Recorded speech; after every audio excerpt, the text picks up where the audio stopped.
Salut, j'espère que tu vas bien. Je te retrouve aujourd'hui dans une nouvelle vidéo pour te présenter un vêtement que j'ai cousu. Si tu ne me connais pas, je m'appelle Emma et j'espère que ma chaîne YouTube te plaira. Tu peux aussi venir me suivre sur Instagram où je poste toutes mes créations. Donc aujourd'hui je vais te montrer comment j'ai cousu un petit top.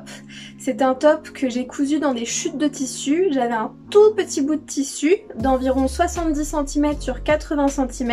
C'est des restes d'un tissu que ma grand-mère avait utilisé pour me coudre un vêtement quand j'étais enfant.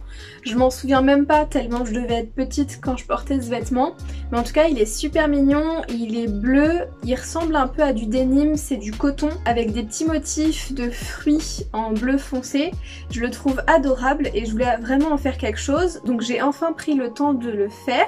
C'est vraiment quelque chose de simple que j'ai fait, il fallait faire quelque chose qui demande pas beaucoup de tissu, du coup j'ai opté pour un petit top qui se ferme sur le devant simplement avec des petits nœuds pour que ce soit encore plus mignon avec les petits fruits et tout. Je voulais quelque chose vraiment d'enfantin. Des manches très courtes avec des volants qui prennent vraiment du volume pour faire quelque chose de très printanier et encore une fois enfantin. Crop top pour que ce soit mignon et en même temps que ça prenne pas beaucoup de tissu. Et c'est un modèle que j'ai dessiné moi-même, il est très simple et je te montre toutes les étapes.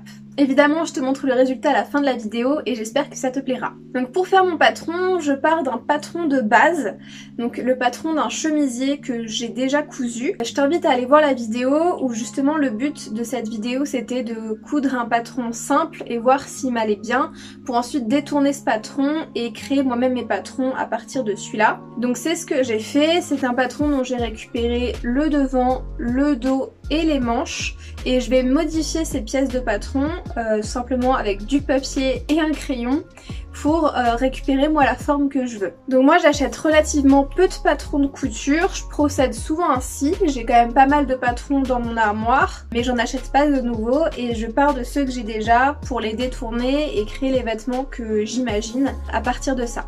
Donc je dis que c'est un vêtement que j'ai imaginé mais bon j'ai pas beaucoup de mérite, d'une part parce qu'il est très simple et d'autre part parce que je me suis inspirée de Cool Stitches si je me souviens bien, ou alors c'est pas du tout ça le nom de son compte Instagram, mais voilà je te mettrai le nom du compte Instagram de la personne qui m'a inspirée. Donc cette personne fait des modèles très simples en couture mais c'est souvent cette simplicité qui fait que les lignes ressortent encore plus belles et c'est un compte vraiment inspirant. Donc je commence tout de suite par prendre du papier et créer une grande surface en scotchant plusieurs feuilles. Puis je place le devant de mon buste sur cette feuille et je vais venir recopier tous les contours de mon devant de buste. On voit là qu'il y a un demi-buste, c'est normal, c'est normalement un patron qui est censé être coupé au pli. C'est-à-dire qu'on plie le tissu en deux pour venir le couper en symétrie et comme ça quand on déplie le tissu on a un buste entier. Mais moi ça m'arrange que ce soit un demi-buste du coup puisque je vais faire mon devant en deux parties, une partie à droite, une partie à gauche et ça va se nouer au milieu avec les petits nœuds et ça va s'enfiler en fait comme un gilet. Je recopie aussi les pinces poitrine qui sont sur les côtés des seins, donc les petites entailles sur le côté du tissu et la pointe de la pince au niveau de la pointe des tétons. Et une fois que c'est fait, je vais venir modifier l'encolure puisque le patron que j'ai utilisé comme patron de base a une encolure assez haute et moi je voulais quelque chose d'un peu plus dégagé. Donc je vais venir redessiner l'encolure plus basse. Donc je vais à la fois descendre le niveau de la pointe du décolleté et à la fois au niveau des épaules descendre l'encolure sur la ligne des épaules. Je mesure bien de combien de centimètres je descends la ligne de colle au niveau de l'épaule puisqu'il va falloir que je descende la ligne de colle au niveau des épaules du même nombre de centimètres sur la pièce dos. Une fois que j'ai pris ces deux repères là, je trace une courbe entre l'épaule et la pointe du décolleté. Je voulais quelque chose d'assez rond et il faut bien faire attention à ce qu'au niveau de la pointe du décolleté, la courbe soit vraiment perpendiculaire et horizontale par rapport au milieu vertical du devant du buste parce que sinon on se retrouve avec une forme en V alors que moi je voulais un col rond. Une fois que j'ai fait ça, je vais venir faire la même chose pour le dos de mon buste. Donc cette fois-ci c'était pas une pièce à couper au pli au niveau du patron. Donc moi je vais venir recopier uniquement la moitié puisque mon dos sera au pli et symétrique. Donc j'ai pas besoin de recopier les deux parties du dos, seulement la partie droite là vous voyez sur l'image. Dans le patron initial le dos était en deux parties, une partie pour le haut, une partie pour le bas. Moi j'ai simplement mis les deux bouts de patron l'un contre l'autre pour avoir mon dos en un seul morceau. Je ne fais pas une couture horizontale au milieu du dos. Donc je recopie les bords du patron et une fois que c'est fait, je vais venir, pareil au niveau de la ligne d'épaule, décaler du même nombre de centimètres que sur le devant ma ligne d'encolure. Et pareil au niveau du milieu du dos, au niveau de la nuque, je vais venir descendre de quelques centimètres l'encolure pour avoir quelque chose d'assez dégagé et je trace une courbe. Une fois que c'est fait, je découpe tout autour de mon patron les bords du patron avec des ciseaux à papier. Attention à ne pas utiliser les ciseaux à tissu. Et je fais pareil pour la pièce dos et pour la pièce devant, même si je vous le montre pas, évidemment faut découper les deux. Une fois que c'est fait, je vais venir cropper mon patron pour que ce soit un crop top. Donc j'ai enfilé le vêtement que j'avais déjà cousu pour savoir à quel niveau je voulais qu'il s'arrête. Et pareil, j'avais enfilé précédemment mon vêtement pour savoir de combien de centimètres je voulais descendre l'encolure. J'ai pas fait au pif, donc c'est bien d'avoir cousu le vêtement du patron de base en premier. Et j'ai simplement besoin de tracer une ligne horizontale, donc perpendiculaire au milieu du devant du buste, pour cropper tout simplement mon patron. Et je vais venir le couper horizontalement au même endroit dans le dos. Pour savoir où est le même endroit, je vais mesurer sur le côté du devant du buste combien de centimètres il y a en retirant les centimètres liés à la pince. Et ensuite je vais mesurer sur le côté du dos du buste le même nombre de centimètres. Je mets un repère et je viens tracer une ligne bien horizontale, perpendiculaire au milieu du dos du buste. Maintenant que j'ai mes deux pièces de patron principales, le dos et le devant, je vais essayer de les couper dans ma chute de tissu. Et on voit qu'il y a vraiment très peu de tissu. Comme je vous disais, c'est un morceau qui fait environ 70 sur 80 cm avec une petite chute en plus dans un coin.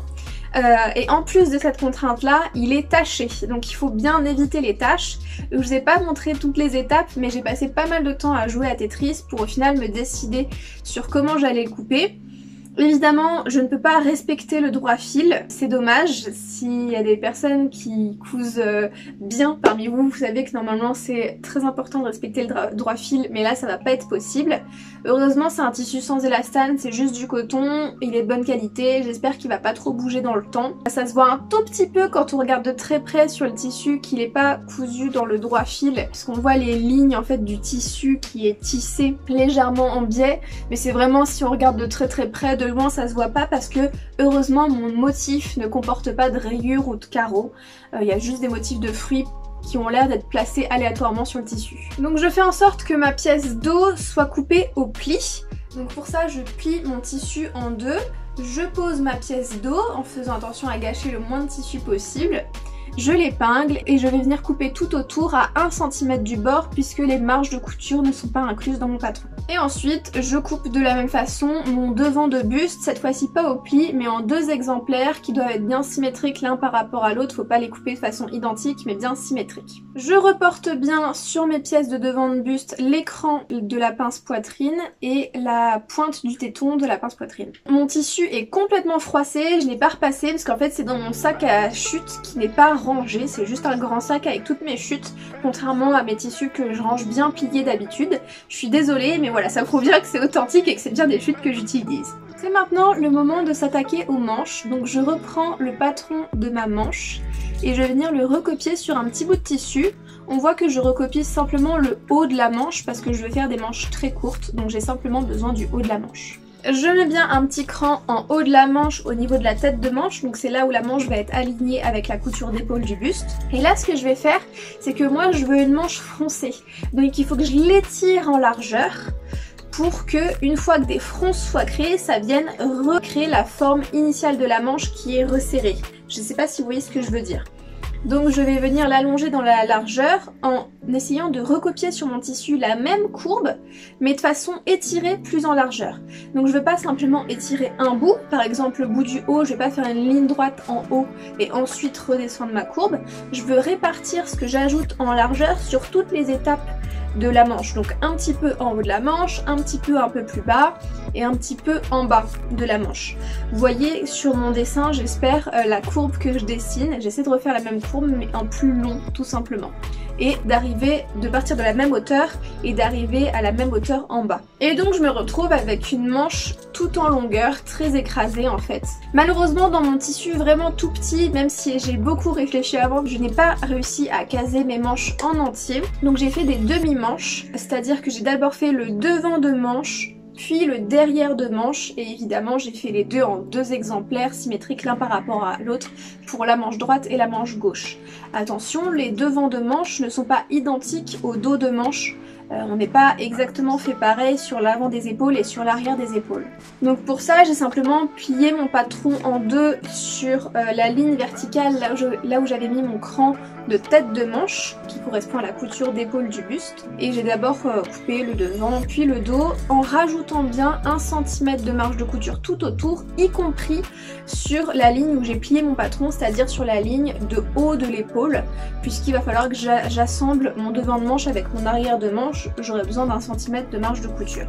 Je prends maintenant mes manches et je vais venir assembler le devant de mes manches avec le dos de mes manches endroit contre endroit, puis je couds à 1 cm au point droit. Je fais ça bien sûr sur les deux manches. Je prends maintenant mes manches et je vais coudre le dessous de manche, endroit contre endroit. C'est vraiment un tout petit bout de 2 cm que je viens coudre au point droit, à 1 cm du bord. Ça vient donc fermer ma manche en forme de tube pour que je puisse passer mon bras.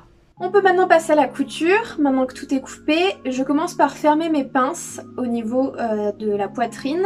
Donc j'aligne mes crans endroit contre endroit l'un contre l'autre. Je mets aussi une épingle au niveau de la pointe du téton. Et entre mes deux épingles, je mets des épingles en ligne droite. Et je vais venir coudre le long des épingles une ligne droite pour refermer ma pince.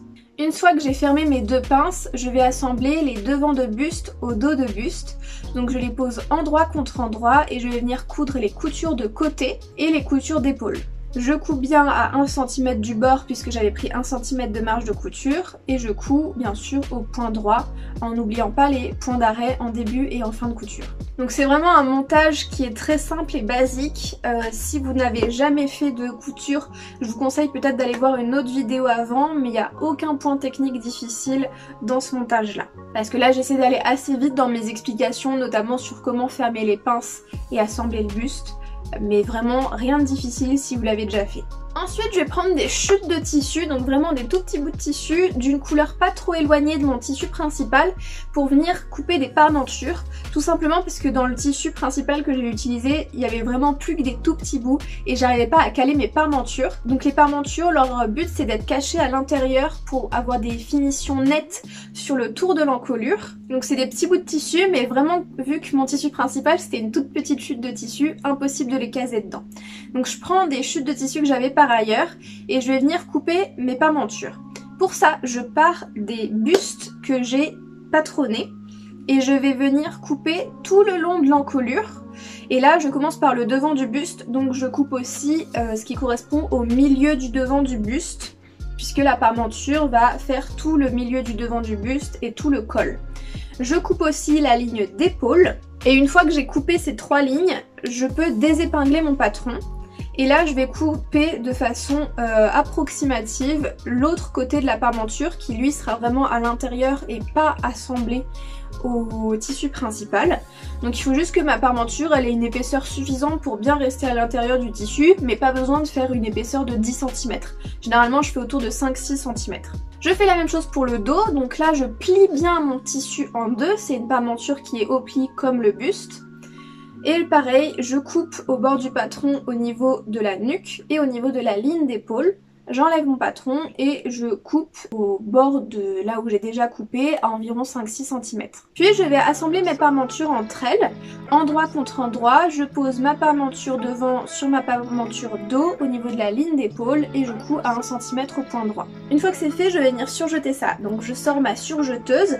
Si vous n'en avez pas, vous pouvez faire ça au point zigzag de votre machine à coudre évidemment. Et je vais surjeter les 2 coutures d'épaule sur mes parmentures que je viens de faire et aussi tout le bord extérieur de la parmenture, donc pas le bord qui sera assemblé au niveau de l'encolure avec le tissu principal, mais le bord comme j'ai dit qui est caché à l'intérieur et que j'ai coupé de façon approximative sans patron tout à l'heure. Je profite de cette étape où je surjette pour aussi surjeter les coutures de côté de mon buste et les coutures d'épaule de mon buste dans mon tissu principal que j'ai fait tout à l'heure. Une fois que c'est fait, je récupère des tout petits bouts de chute de mon tissu principal qui vont me servir à faire les petits liens pour nouer mon buste au milieu du devant. Je coupe des bandes qui font environ 4 cm de large sur la longueur que j'estime comme étant nécessaire pour faire un nœud. Alors je sais plus combien j'ai pris, il me semble que c'est entre 18 et 20 cm, mais vous faites comme vous voulez. Si vous voulez que ça soit un nœud plus gros ou plus long, vous prenez plus. Si vous pensez que vous avez besoin de moins, bah faites moins. Et j'en coupe 6 puisque moi j'ai décidé de fermer ma petite veste avec 3 nœuds. Donc il faut 2 liens par nœud. Une fois que j'ai tout coupé, je vais venir les fermer comme des biais. Donc je prends le bord du bas que je replie de 1 cm vers le haut, le bord du haut que je replie de 1 cm vers le bas, et ensuite je ferme tout ça en le pliant sur lui-même comme un biais. C'est pas évident quand on l'a jamais fait, mais si vous avez déjà utilisé du biais, vous voyez comment c'est fait. J'épingle tout ça pour que je puisse le fermer, et à l'une des 2 extrémités de mon petit biais que j'ai créé, je vais venir rentrer le tissu vers l'intérieur pour que ça fasse un bord net au bout de mon lien. Donc il faut bien que tous les bords soient cachés vers l'intérieur, mais j'ai besoin de le faire que à l'une des 2 extrémités du lien, puisque l'autre extrémité sera cachée à l'intérieur du buste, entre le buste et la parmenture. Une fois que j'ai tout épinglé, je vais venir coudre au point droit à quelques millimètres du bord, cette fois-ci pas 1 cm, il faut coudre près du bord parce que mon biais fait lui-même 1 cm de large, donc pour que tout soit fermé, je couds bien près du bord, en essayant d'être parallèle au bord sinon c'est pas joli, et en cousant bien aussi l'extrémité que j'ai rentrée à l'intérieur pour que ce soit propre. Une fois que c'est fait, je vais épingler mes liens à mon buste. Donc j'épingle bien le côté que je n'ai pas fermé joliment au buste et je mesure à l'aide d'une règle à quelle hauteur je veux que ce soit placé. Donc je n'hésite pas à me regarder dans la glace avec cette espèce d'ébauche de gilet sur moi pour savoir à quel niveau je veux que les liens soient placés. Et je fais attention à ce que ce soit bien symétrique à droite et à gauche. Sinon ce sera pas joli, ce sera pas bien aligné. Et une fois que j'ai épinglé, je peux coudre au point droit à quelques millimètres du bord, un peu moins d'1 centimètre si possible, parce que si je couds un peu plus d'1 centimètre, ce sera une couture visible par la suite et c'est pas intéressant. Maintenant que c'est fait, je vais venir épingler ma parmenture à mon buste endroit contre endroit. Donc je me place bien à l'extérieur de mon buste et je commence par épingler les coutures d'épaule. Donc j'aligne la couture d'épaule de la parmenture avec la couture d'épaule du buste. J'aligne aussi la pointe du décolleté du buste avec la pointe de la parmenture. Je place pas mal d'épingles et je vais coudre tout ça au point droit à 1 cm du bord. Donc vraiment, comme je vous disais, un montage classique. C'est vraiment comme ça que je fais la plupart de mes chemisiers quand ils sont tout simples. Je fais attention à ne pas être embêtée par les petits liens que j'ai déjà cousus précédemment. Je les coince bien entre la parmenture et le tissu principal.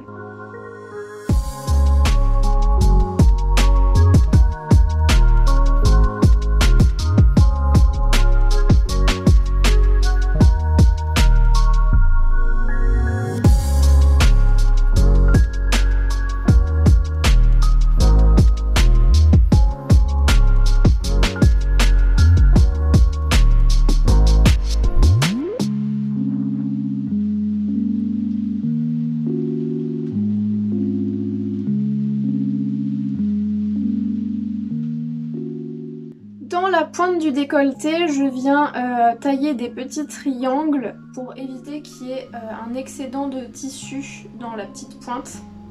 Donc je dégarnis les angles. Puis je surjette toute cette couture. Une fois que c'est fait, je vais pouvoir rentrer ma parmenture à l'intérieur du buste.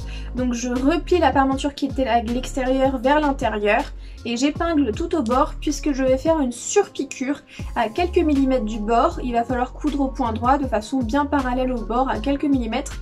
Ça va permettre de fixer la parmenture à l'intérieur du buste et pas qu'elle ressorte de façon inopinée. Donc ça demande de mettre pas mal d'épingles et je vais aussi venir rouler le tissu entre mes doigts pour être sûr que la couture soit bien ressortie et pas que ça fasse un boudin disgracieux avec la surpiqûre. Donc je viens entre guillemets aplatir cette couture à l'intérieur du buste pour que la parmenture reste bien plaquée. Pas de soleil, pas de soleil, pas de soleil, pas de soleil.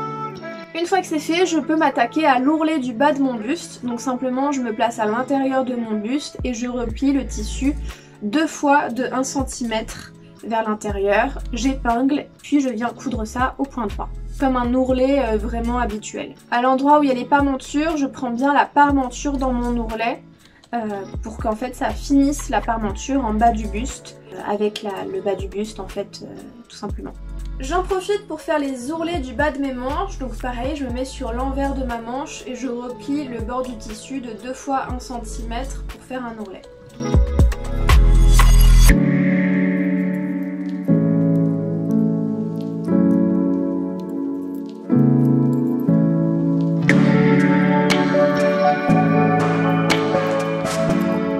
Maintenant le moment de froncer mes manches, c'est ça qui va donner tout le cachet au top. Donc je prends sur ma machine à coudre un point droit que je vais venir élargir le plus possible. Enfin je dis élargir mais surtout pour faire le point le plus long possible. C'est-à-dire qu'entre 2 moments où l'aiguille va piquer dans le tissu, il faut qu'il y ait la plus grande distance possible. Je ne fais surtout pas de point d'arrêt en début et en fin de couture, sinon je pourrais pas venir tirer sur le fil pour froncer ma manche. Et ce que je fais, c'est que je vais venir coudre à quelques millimètres du bord. Il faut que ce soit moins d'1 centimètre, sinon ça va être une couture visible par la suite et ça on veut pas. Et je vais venir coudre le bord de la manche qui sera assemblé avec l'épaule. Donc normalement si on a bien cousu jusqu'ici la couture de dessous de manche et d'ourlet, c'est le dernier côté qui reste. Et je fais ça tout autour en faisant attention à ne pas superposer les piqûres que je fais, sinon ça revient à faire un point d'arrêt. Une fois que c'est fait, je vais venir tirer sur un des fils, il faut trouver le bon, pour que ça vienne froncer mon tissu. Je fronce, je tire tout doucement en faisant attention à pas casser mon fil, pour que la taille de la manche se réduise et que ça vienne se rentrer dans le trou d'emmanchure du buste. Je fais attention à trouver quelle manche va dans quel trou d'emmanchure, puisqu'il y a bien une manche droite et une manche gauche qui sont différentes puisque symétriques l'une par rapport à l'autre. Comme je vous l'ai dit, le devant de manche et l'arrière de manche c'est pas la même chose. Donc normalement j'ai fait un petit cran sur le devant de ma manche au niveau du patronage. J'ai l'habitude de faire ça pour savoir où est le devant de la manche et du coup savoir quand je prends une manche si c'est la manche droite ou la manche gauche. Quand j'épingle ma manche dans le trou d'emmanchure, je suis toujours endroit contre endroit, hein, le buste endroit contre l'endroit de la manche. Je commence par assembler la couture d'épaule du buste avec la couture de dessus de manche. Et ensuite j'assemble la couture de dessous de manche avec la couture de côté de buste. Puis je vais venir mettre toutes les épingles tout autour de l'emmanchure en répartissant bien mes fronces. S'il y en a un peu trop, je retire des fronces. S'il y a un peu trop d'embus au niveau de la manche, à l'inverse, je tire un peu sur mon fil pour créer des fronces. Et je répartis des fronces de façon à ce qu'il y ait plus de fronces au niveau du haut de l'épaule que sous le bras, parce que je trouve ça plus intéressant d'avoir du volume en haut des épaules que sous les bras, je trouve ça plus joli. Une fois que j'ai mis beaucoup d'épingles, je vais venir coudre tout ça au point droit à 1 cm du bord à la machine à coudre en pensant à bien remettre un point qui n'est pas trop long pour être sûr que ma couture tienne bien, faut pas que le point soit trop long comme quand on fait un fil de fronce. Et une fois que c'est fait, je viens surjeter tout ça pour être sûr que mon tissu ne s'effiloche pas.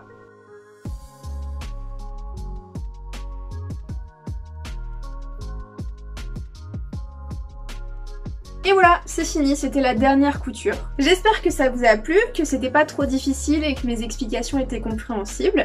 Je vous montre tout de suite le résultat. Je suis super contente de ce top. C'est un projet que j'ai fait vraiment très rapidement, en quelques heures, et ça change des projets qui sont plus longs et fastidieux, parce que vous le verrez dans mon prochain bilan couture, il y en a parfois qui prennent un petit peu de temps et ça peut être un peu décourageant. Donc là, c'est le genre de projet qui me donne de la joie comme ça, très rapidement, avec un tissu super mignon, un modèle super mignon. J'ai pas forcément la fierté d'avoir fait quelque chose de compliqué, voilà, je suis restée sur mes connaissances et mes compétences de base. Mais voilà, ça fait toujours plaisir. Une petite pièce de plus dans ma garde-robe que je vais pouvoir porter avec beaucoup de vêtements puisque je peux la porter seule en été. C'est quelque chose de très léger qu'il faut porter sans soutien-gorge, donc pas forcément au bureau, surtout que bon, on sait jamais, un accident peut être vite arrivé si je lève trop les bras ou je ne sais pas. Mais je peux aussi le porter en hiver avec un col roulé en dessous, puisque ça peut se porter comme un petit gilet, même si c'est du coton. Ça donne en fait du style à une tenue, même si ça va pas forcément me couvrir pour ne pas avoir froid. Ça donne des motifs et de la couleur sur quelque chose de simple, ou même par-dessus une chemise, ça peut être possible également. Il est possible de faire la même version de stop avec non pas des nœuds sur le devant mais dans le dos. Dans ce cas-là, il suffit de faire l'inverse de ce que j'ai fait, c'est-à-dire couper le devant du top au pli et couper le dos en deux parties et mettre les liens dans le dos pour créer les petits nœuds, et aussi faire la parmenture de cette forme là dans le dos et simplement sur le devant une parmenture sur le haut et pas sur le devant. Je sais pas si c'est très clair ce que je vous raconte, mais normalement si vous avez l'habitude de coudre ça devrait pas vous poser de soucis. J'espère que la vidéo vous a plu, n'hésitez pas à me dire en commentaire si vous avez des problèmes ou même si simplement ça vous a plu. Moi ça me ferait super plaisir de savoir ce que vous en pensez, ça me donne beaucoup de motivation pour continuer à faire des vidéos. Et je te dis à la prochaine dans une prochaine vidéo. Salut!